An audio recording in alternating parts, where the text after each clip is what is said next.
Customer is looking to have an estimate for a raised patio to be put on the front of their house. Currently we've got some steps in here that are 1, 2, 3, 4, 5 steps high, and they're going up to their threshold. We're going to take it down about 4-ish inches with a step into the house. From the height of the patio is actually going to be 6 inches. So the total height at the far end of this is going to be 30 inches. The width of this patio, this raised patio, is from this edge right here where it juts in over to the side of the house over here. And there is a space between the house and the driveway, but we're going to leave that as it is.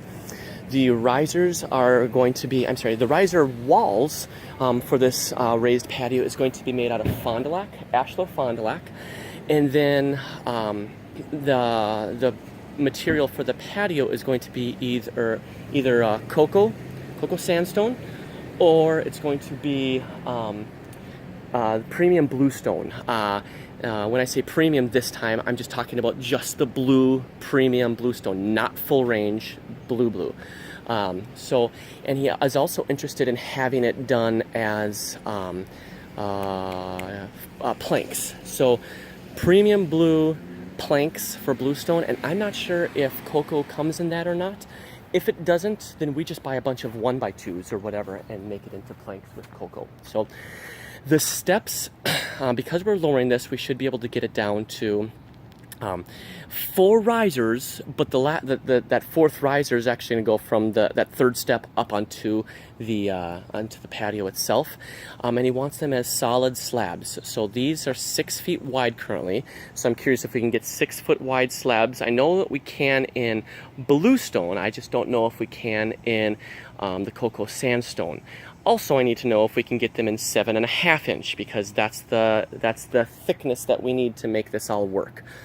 Is that 7.5 inch for the slabs?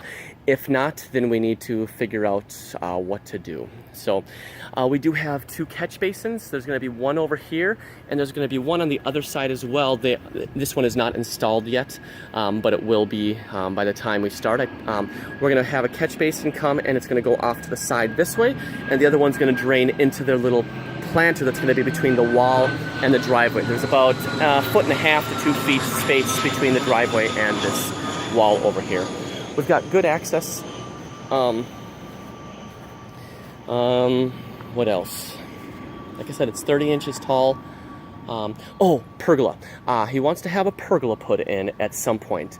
However, it makes the most amount of sense for us to put in some sonotubes and to actually fill them up.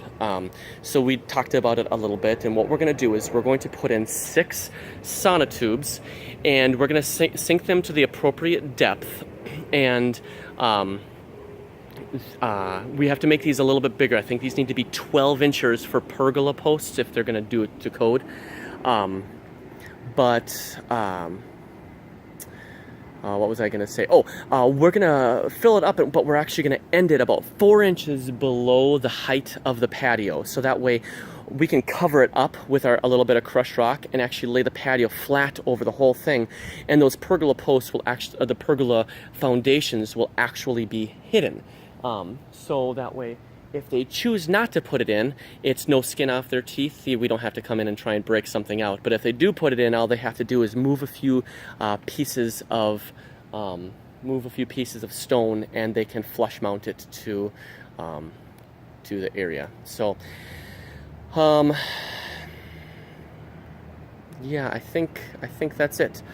So, like I said, Fond du Lac is the riser of choice, or the wall stone of choice, and then I need to drop off samples of cocoa limestone and premium bluestone.